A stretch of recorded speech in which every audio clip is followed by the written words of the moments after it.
Depuis qu'il n'y a plus sa voix dans la maison, le silence s'agrandit jusque dans mes saisons. Je marche au ralenti, les épaules un peu courbées, avec ce corps usé qui n'a jamais cessé de lutter. Les jours sont des montagnes, les nuits de longs combats, et parfois je me demande ce qui me retient encore là. Alors je sens un souffle, une patte contre ma main, comme une façon douce de me dire reste jusqu'à demain. Ils ne parlent pas, pourtant ils savent tout de moi.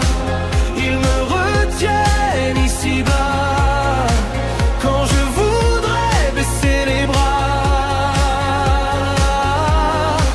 Ils viennent dormir contre mon cœur fatigué, comme pour me rappeler que je peux encore avancer.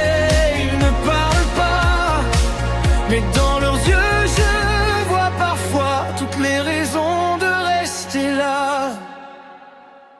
On dira sûrement ce ne sont que des animaux, mais ils portent mes silences quand les mots sont de trop.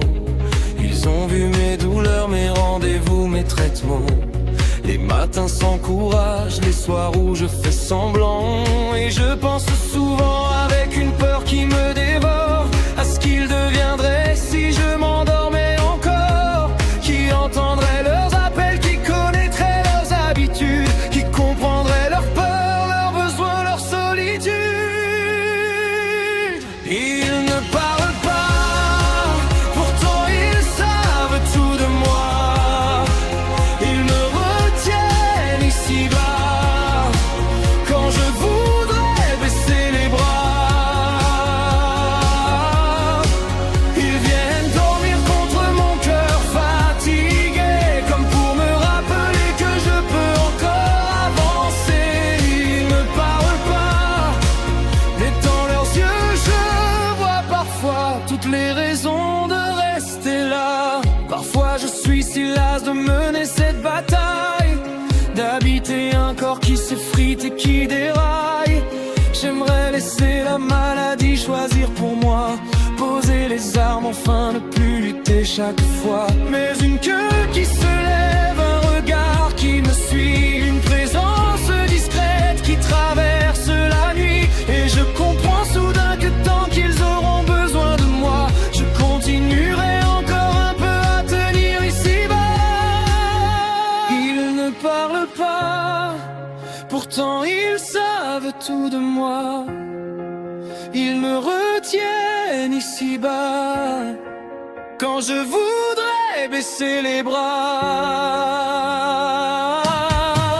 Ils sont les gardiens de mes jours abîmés, les petites lumières que le chagrin n'a pas éteintes.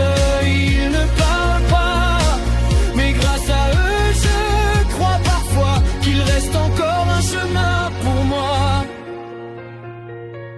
Et demain si je vacille encore une fois, je regarderai leurs yeux et je choisirai de rester là.